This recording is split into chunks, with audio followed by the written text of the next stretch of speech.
안녕하세요, 레나예요. 지난번에 이영지님의 차집불 유튜브 쇼에 나왔던 박보영님 블라우스 혹시 다들 보셨나요?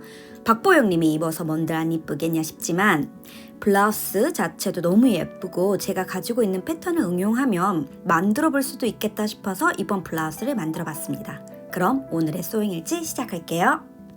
먼저 원단 소개를 안 할 수가 없는데요. 제가 사용한 원단은 폴리 원단이고요. 사실 이 프린트는 제가 직접 의뢰해서 뽑아온 겁니다. 집 정원에 핀 루핀꽃이 너무 예뻐서 마커로 그려봤는데 이게 원단으로 옮겨지면 어떨까 싶어서 디지털 프린트를 해봤거든요. 막상 프린트를 해서 보니 뭔가 살짝 부족한 것 같아서 사용 안 하고 있다가 이번 블라우스에 사용하면 너무 예쁠 것 같아서 원단 상자에서 꺼내봤습니다. 이렇게 원단도 준비됐으니 사용할 패턴을 보여드릴게요. 저는 오제룸 하트넥 크롭탑 패턴을 사용할 건데요. 이 패턴으로 이렇게 예쁜 크롭탑을 만들었었죠. 이 패턴을 제가 만들 디자인에 맞게 좀 변형을 했어요. 앞판을 먼저 보여드릴게요. 일단 원래 패턴이 굉장히 짧은 크롭 기장이라 이건 허리선 정도로 오도록 길이를 늘렸고요. 이 앞중심은 잘라서 재단을 할 건데요. 뒤에 끈이 들어가서 주름을 잡을 수 있는 터널을 만들 거라서 안단까지 그려서 이렇게 패턴을 수정했습니다. 허리에 고무줄이 들어갈 건데 아랫단에서 바로 만들 거라 시접을 1.5cm 여유 있게 줬어요. 뒷판은 길이만 앞판에 맞춰 연장했고요. 마찬가지로 아랫단 시접은 1.5cm로 여유 있게 줬습니다. 소매는 패턴 그대로 사용할 거고요. 블라우스 아래 프릴은 몸판 너비에서 2배 정도 더 길게 해서 주름 부분을 재단했습니다. 이렇게 앞판, 뒷판 재단했고요. 소매랑 안단들 그리고 아래 프릴까지 준비되었습니다. 추가로 끈을 만들어 주었지만 여기에 따로 재단을 미리 하진 않았어요. 이제 봉제를 시작할 건데요. 앞중심 시접에 오버로크로 마무리를 해주시고요. 이 중심선을 박음질 해줍니다. 그리고 이 아랫부분에 단축구멍을 내줄 건데요. 이 구멍으로 추후에 끈이 나오게 할 거거든요. 단축구멍 낼 부분에 원단의 두께감을 더 주려고 저는 심지를 붙여줬습니다. 이렇게 단축구멍을 낸 걸 자세히 보여드리면 겉면 한쪽에만 단축구멍을 만들어줘야 합니다. 안쪽 시접 부분과 같이 만들어지지 않게 주의해주세요. 그리고 나서 이제 단축구멍은 뜯개로 뜯어서 마무리를 해주면 됩니다. 그런 다음에 이 양쪽을 일자 박음질을 해주면 끈을 넣을 수 있는 터널이 만들어지겠죠? 이제 앞판과 뒷판이 겉면이 맞닿게 두고요. 어깨와 옆선을 박음질 해줍니다.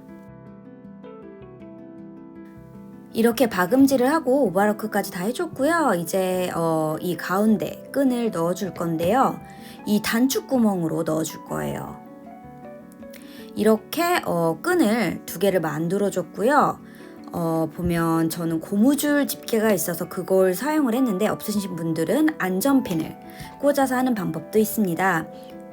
각각의 터널에 이 끈을 넣어 줄 거예요.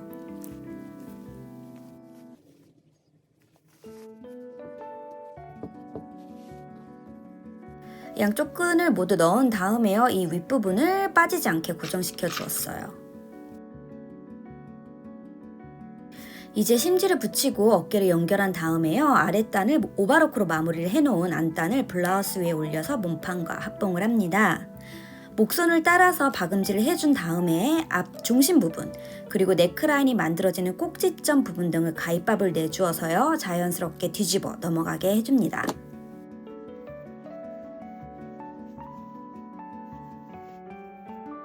그런 다음에 안단으로 시접을 다 몰아줄 거고요. 그 위에서 한 번 더 상침으로 눌러줬어요.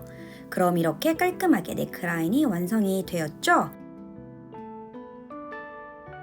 저는 안단 아랫부분도 한 번 더 박음질을 해서 고정시켜 줄 겁니다.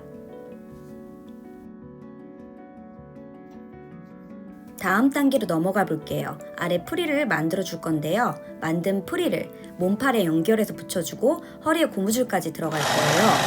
준비해둔 원단 주름을 잡을 쪽은 오버로크로 마무리를 했는데 미리하실 필요는 없고요. 나중에 해도 되니까 참고해주세요. 프릴 아랫단 시접은 말아받기로 먼저 깔끔하게 마무리를 해줄게요. 그리고 주름을 풍성하게 잡아줍니다. 이걸 몸판에 연결해주고 오겠습니다. 이렇게 프릴까지 연결을 했으면 0.7cm 고무줄을 넣어줄 건데요. 몸판 시접과 프릴 시접을 합쳤고요. 오버로크로 깔끔하게 정리까지 했습니다. 그리고 고무줄을 허리둘레에 맞게 길이를 정해서 이렇게 동그랗게 만들어줬어요.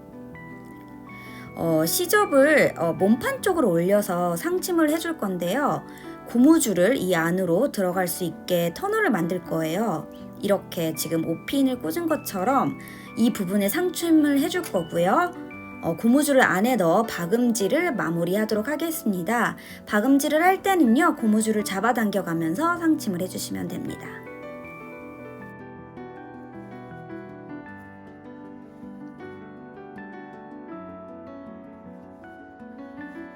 이렇게 고무줄을 넣어 주었어요. 프릴을 하고 고무줄을 넣으니까 아랫주름이 좀 더 풍성해졌죠? 이제 몸판이 준비가 되었으니 소매를 할 건데요. 소매는 옆선을 박아주고 아랫단에 고무줄을 넣어서 마무리해주고, 그리고 소매산에 주름을 넣어준 다음에 몸판에 연결해주면 완성입니다. 이렇게 사랑스러운 퍼프 소매 블라우스가 완성되었어요. 최대한 간단한 가정으로 만들어 보려고 많이 고민을 했는데요. 이 패턴 자체가 굉장히 다루기 쉬워서 패턴을 변형을 했어도 완성하는 데는 크게 어려움이 없었습니다. 초보분들도 충분히 하실 수 있는 패턴이라 생각합니다. 제가 직접 디자인한 원단으로 만든 블라우스 어떠셨나요? 뭔가 원단 덕분에 이 블라우스가 더 특별해지는 것 같기도 하고요. 디자인 자체가 러블리해서 만들고 나서 굉장히 만족스러웠습니다. 그럼 오늘의 제 영상이 누군가에게 도움이 되었길 바라면서 오늘도 해피 소잉 하세요. 안녕!